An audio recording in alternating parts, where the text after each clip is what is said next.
L-għada filgħodu Qasim hemm kien. Untaqa' ma' dawn l-irġiel. Kulħadd fuq il-ġemel tiegħu, inkluż ġabu wieħed għal Qasim, dew jaqsmu d-deżert.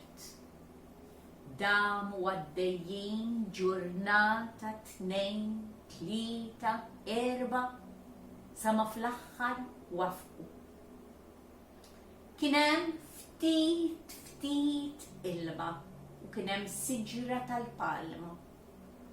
U taħta kien hemm xwejjaħ li kien aktar qed jisma' milli qed jara.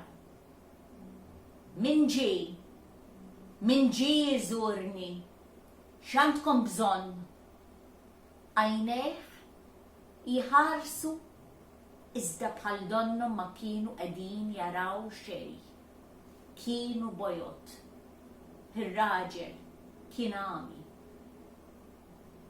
Qasim qallu bid-dera ta' wiċċu u qallu l-istorja tiegħu. Qallu illi kellu x-xewqa li jkun gwerrier, li jkun raġel sabiħ u b'saħħtu. Iva, rrid ikun gwerrier. U r-raġel xwejjaħ qallu u xittini bħala ħlas. Qasim inħasad. Lanqas il-ħwejjeġ li kellu fuqu ma kienu sura. Flus ma kellux. Kull ma kellu kien il-flawt. Intik dan xwejjaħ u poġġielu il-flawt fidejh. Ixwejjaħ ħassu u induna li kien strument li seta' jdoq. Iva, naqtalek xewqtek, imma oqgħod attent ħabib, għax la darba tinbidel fi gwerrier ma nkunx nista' nerġa' nġibek il-persuna li int illum. Trid tinsieħ lil Qasim. U iva, dik il-kelma ħarġet minn fom Qasim. Iva, irrid. U bekk Qasim sar il-ġmiel ta' gwerrier. Ġara li faqqat il-gwerra fil-Belt il-Ħamra u kienu qegħdin jinżlu soldati fuq iż-żwiemel tagħhom mill-muntanji tal-Punent. Kellhom ħeffa biex wabel li ma bħalhom. U minn fuq iż-żwiemel tagħhom kienu jisparaw il-vleġeġ mill-qaws u joqtlu n-nies. Le, is-soldati fil-Belt il-Ħamra ma kinux preparati għal dan. U ftit bdew jintilfu s-soldati. U ftit is-soldati li bdew ġejjin minn dawk il-muntanji tal-Punent bdew jersqu iktar lejn il-Belt il-Ħamra. Ir-re qalbu maqsuma kien ġiġa qed jara rasu maqtuwa barra u mdaħla ġo xi lasta wifqa x'imkien fejn jara kulħadd. Iżda Qasim daħal fil-Belt il-Ħamra. Raġel, molawn, gwerrier, il-bies ta' gwerrier, b'xabla fil-ġemp u mar il-palazz. Irrid inkellem lir-re u der quddiem ir-re. Ħallini ngħin lis-soldati tiegħek ħajjiġġieldu din il-gwerra. Nagħmel minn kollox biex nerbħu l-Belt il-Ħamra. U kif immexxi lis-soldati jiena? Is-soldati li jiġu mill-muntanji tal-Punent ma jersqux aktar. M'għandek xejn x'titlef, Sultan. X'terbaħ biss għandek. U hekk il-gwerrier mexxa lis-soldati tal-Belt il-Ħamra li kienet qisha ġawra. Imqiegħda hemm fuq dak ir-ramel safrani. Ġew is-soldati mill-muntanji. Iżda l-gwerrier kien preparat bis-soldati tiegħu u tawhom lura biex wabel u sparaw huma wkoll bil-qaws u l-vleġeġ. Beżaw u twerwru u marru lura fil-muntanji dawk li ġew mill-muntanji tal-punent u kif ħaseb il-gwerrier ma ġew qatt lura. Kienet rebħa kbira għal-belt il-ħamra. Ir-re ħamel ikla kbira u stieden lil-gwerrier. Ejja kul magħna. U hemm kien hemm il-prinċipessa.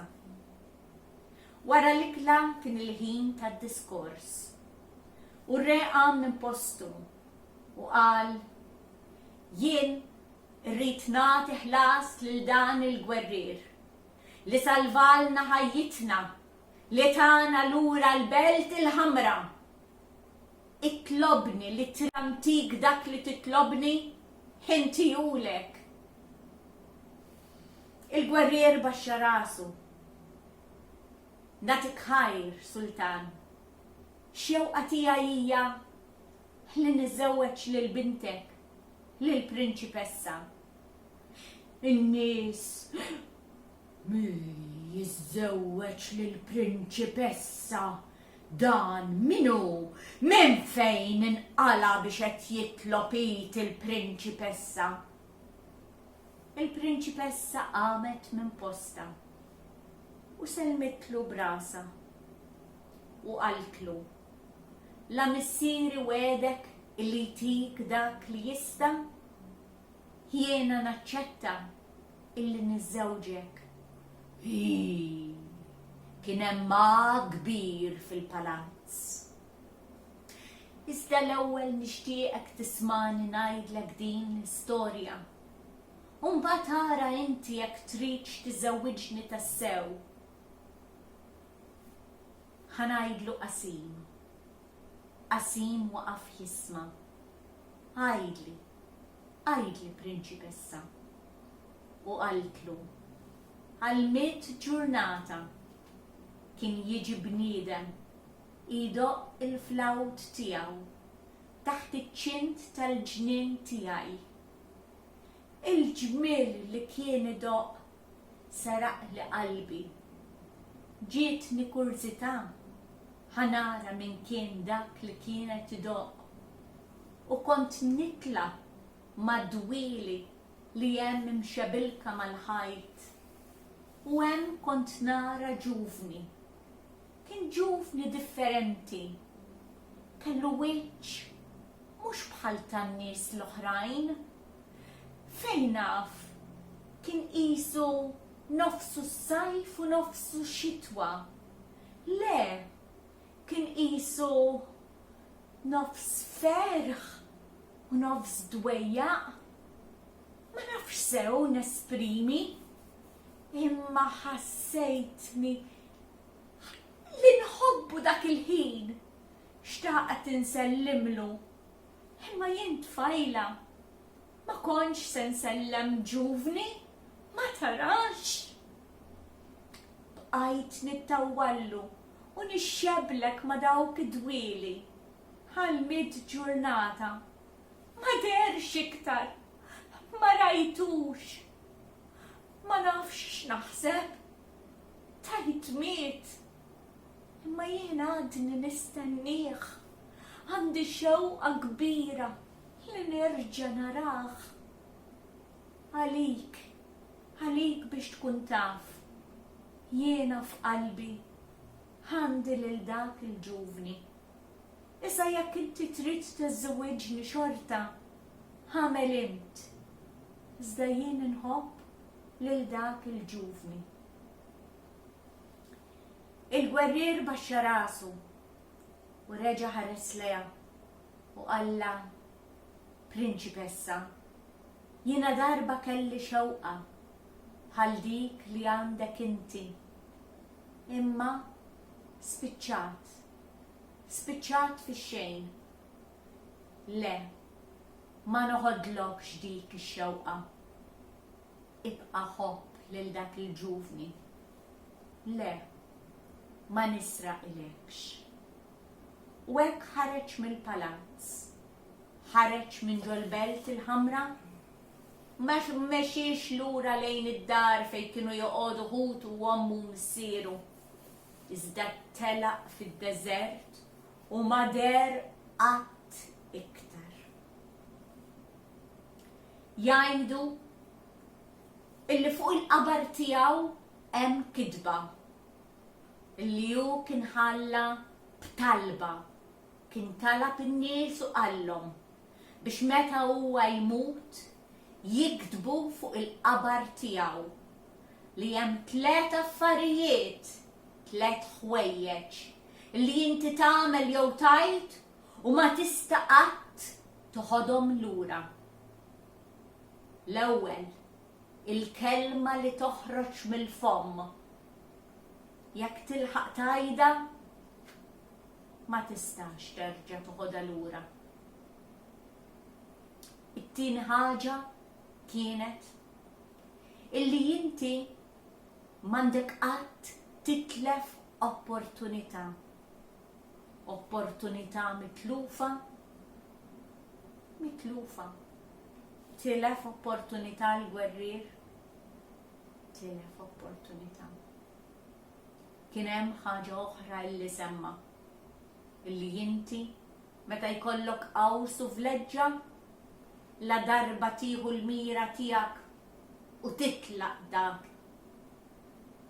dik il-vleġġa minn ġol qaws, mhix se tiġi lura. La darba tkun telqet. Hekk ġralu l-gwerrier. Il-kelma li ħarġet minn fommu. Iva, qallu lil dak xwejja ħami. Irrid insir gwerrier u ninsa lil-qasim. Ġralu bħal dik il-vleġġa. Telaq dik il-ħajja li kellu u ma setax jerġa' jmur lura għall-qasim dak li kien. Kellu opportunità isellem lill-prinċipessa, kellu. Imma beża li ma jirnexxiex. Beża li d-dera tiegħu kienet se tagħmillu l-ħsara. Dik kienet l-istorja tiegħi għalikom illum tfal. Storja twila imma sabiħa, taqsim il-qalb. Fiha talima taqtaw qatt qalbkom u jekk ikun hemm xi opportunità kunu ċerti li taħduha tfal. Sa minna ntaqgħu għal storja oħra, jien insellmilkom tfal.